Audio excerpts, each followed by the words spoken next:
Hello everyone जी, तो कैसे हैं आप सब। वेलकम मेरी न्यू वीडियो में। और उसके अलावा चैनल सब्सक्राइब लाजमी कर लें, बेल आइकन को प्रेस कर लें और कमेंट लाजमी करते हुए जाइएगा। ये हमारे पास जो हेयर है वो मैकेनिक है, लेकिन ये जो वर्किंग हो रही है ये मेरी स्टूडेंट इस पे अपना प्रैक्टिकल करेंगे। हमारे पास जो आज बाल है वो फुल मैकेनिक हेयर है, नीचे से इनका लाइटेस्ट हेयर है लेकिन मैकेनिक डाई के साथ, ठीक है। और ग्रे हेयर की बहुत ज़्यादा ग्रे कवरेज और हिन्ना और मैकेनिक मिक्स है, ठीक है। आपको इसकी टोन भी नज़र आ रही होगी। और पहली बात तो ये कि जो ऐसा हेयर है ब्लीच वॉश के बगैर काम होता ही नहीं है, लेकिन फिर भी आज स्टूडेंट्स का प्रैक्टिकल है तो ये डायरेक्ट लिफ्टिंग करेंगी और एक डायरेक्ट लिफ्टिंग के साथ इनके हेयर को बैलेंस करने की कोशिश करेंगी, वन शेड डाई करेंगी। इसका प्रोसेस साथ साथ आप लोगों को बताऊंगे। लेकिन ये जो हमारे पास हेयर है वो हिना प्लस मेटालिक हेयर है, और हमेशा जो मेटालिक और हिना हेयर होता है इस पर ब्लीच वॉश होता है। और ब्लीच वॉश किसे कहते हैं, मतलब बालों को बैलेंस करना, ठीक है। और किस वॉल्यूम से करते हैं हम, 20 वॉल्यूम से। क्या क्या मिक्सचर बनता है इसका, ब्लोंडर पाउडर और 20 वॉल्यूम। तो ये हम अगर ब्लीच वॉश पहले करते भी हम करेंगे नहीं, लेकिन उसका प्रोसेस बता देते हैं ताकि नेक्स्ट क्लाइंट पे आप लोग कर सको। आपने ना इतना इतना रूट्स छोड़ के बिल्कुल माइनरी सा छोड़ के और मिड तक लगाना है पहले, जितना उनका लाइट हेयर है मिड तक। जब यहाँ का हेयर नीचे की तरफ बैलेंस हो जाएगा ना, 25 मिनट लगे 20 मिनट लगे, जब बैलेंस हो जाएगा फिर आपने शॉवर बोतल करके शॉवर पानी करके पूरे बालों को मल्सीफाई करके ना मटेरियल को एंड तक ले जाना है, ताकि यहाँ की वो एक लाइन जो है ना वो खत्म हो जाए। क्योंकि जरी भाई यहाँ से यहाँ तक लगाओगे वो लाइन बन जाएगी, फिर उस लाइन को खत्म करना है, स्प्रेडिंग करनी है। जब करके वॉश करके ड्राई करके अब इस पर जो मटेरियल लगेगा, मैंने एक ही फॉर्मूला बताया था हिना मेटालिक के लिए, 0.00 और 9.1 को आप लोगों ने 20 वॉल्यूम से लगाना है। ये फॉर्मूला फिर आपने रूट से एंड तक लगा देना है, लेकिन रूट्स में लास्ट में लगाना है जब एंड पे लग जाए, ठीक है। अब रूट्स का ये सीन है कि दोनों लाइट कलर है, इससे कवरेज नहीं हो सकती, इनका कवरेज का मसला है। तो हमें देखना है कि लेंथ पे कैसा शेड आया है। अगर लेंथ पे मीडियम शेड है तो फिर आपने 6.0 को 20 वॉल्यूम से रूट टचअप देना।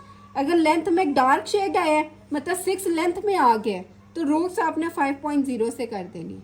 अगर एक लेंथ में आ गया तो 1 टोन डार्केस्ट रूट में करना, ठीक है। और क्लाइंट को बता देना लाइट शेड से वैसे कवरेज नहीं होती, कवरेज आपकी 1 to 5 से 100% होगी। और अगर लेंथ में लाइट शेड है, क्लाइंट को लाइट चाहिए तो कवरेज फिर 6 या 7 से करेंगे जो 80% कवरेज देगा, ठीक है। चलो अच्छा, ये हमने ब्री मोड का लिया 0.00 और वॉल्यूम हमने लिया 40 वॉल्यूम, ठीक है। अच्छा, हमारी जो क्लाइंट थी जिनके हमने 0.00 लगाया तो बैक से इनका शेक चेंज होना शुरू हो गया, ये देखें, ठीक है। बैक से तकरीबन ब्लैक से वो निकल गया, लेकिन जो फ्रंट है वो बिल्कुल नहीं हो रहा। हमने इस पर दोबारा अब 9.1 और 0.00 मिक्स करके लगाया। मटेरियल दिखाओ। और अब मैं क्या कर रही हूँ कि जो हमारा इजी कलर का वॉयलेट शैम्पू है इसको मैं डायरेक्ट अपनी स्लाइस पे जस्ट फ्रंट पे डाल रही हूँ और मल्सीफाई किया। अब इसको फिर हम 30 मिनट के लिए छोड़ेंगे, फिर मैं आप लोग को दिखाऊंगी कि हमारा फ्रंट का कलर चेंज होना शुरू हुआ है या नहीं। चेंज हुआ है, लेकिन अभी भी वो बैक के डिस्प्ले थोड़ा डार्क है। अच्छा, हमने अब रूट टच करना है, 5.0 लिया हमने, ठीक है। अब इसमें हम 20 वॉल्यूम डाल के पहले रूट टच लगाएंगे, फिर हम इनको वॉश करेंगे।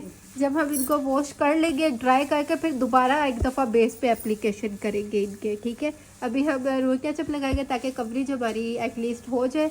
और फिर ये जहाँ पे लाइट शेड आ रहा है, जहाँ पे काफ़ी लाइट ब्लोड में जा रहा है, इस पर भी हम इसी को 5.0 को लगाएंगे क्योंकि हमें इक्वल बैलेंस चाहिए कलर। और अब हमने इनके रूट टचअप लगा दी, और जहाँ जो है एज से लाइट हेयर थे वहाँ पे भी हमने यही मिक्सचर लगाया जो अभी हमने बनाया था 5.0 का, ठीक है। तो ये जैसे ही हमारी कवरेज होगी और डार्कनेस नीचे हेयर की आ जाएगी तो हम वॉश करके ड्राई करके दोबारा हम ये एप्लीकेशन करेंगे, क्योंकि फ्रंट हमारा जो है बैक के हिसाब से अभी थोड़ा डार्क है। और ये हमने कंप्लीट अपनी वर्किंग कर ली है, अभी वॉश की, अभी हम ड्राई करके आपको दिखाएंगे और बिल्कुल बैलेंस हेयर कलर आया है, ठीक है। अब ये नीचे जो लाइट शेक है ना, इसको हम नेक्स्ट सिकिंग में ना कवर करेंगे, नेक्स्ट सिकिंग में। और प्रॉपर तरीके से उनका सारा बैलेंस कर दिया हमने, कवरेज भी होगी है। और कल दोबारा इन पर री एप्लीकेशन होगी जिससे इनका ये लाइट हेयर बैलेंस होगा। तो इनका जो हेयर था ना वो फ्रंट से फुल हिना हेयर था, जिसका शेक बिल्कुल भी चेंज नहीं हुआ था और प्रैक्टिकल था। अगर ब्लीच वॉश करते तो कुछ हद तक हमारा बाल बैलेंस हो जाता, लेकिन बैक का जो शेक था कंप्लीट वो बहुत ज़बरदस्त और बैलेंस्ड शेक अचीव हुआ था, जो कि क्लाइंट को यही पसंद आ रहा था मॉडल को, ठीक है। लेकिन हमने क्या किया कि हर तकरीबन 2-3 महीने बाद जब इनका फ्रंट से डाई चेंज होता रहेगा तो वो जो लेयर थी जो हमारी कोटिंग हुई हुई है इसके ऊपर, तो वो खुद ब खुद उतरती जाएगी तो वो हमारा हेयर कलर लेंथ के जो हमारा बैक का शेड है उसके साथ बैलेंस हो जाएगा, तो इन्हेंस हो जाएगा। हमेशा जो मेटालिक और हिना हेयर होता है एक ही दफ़ा में उनका एग्जैक्ट कलर नहीं आता, हमें 2 से 3 सिटिंग करनी पड़ती है।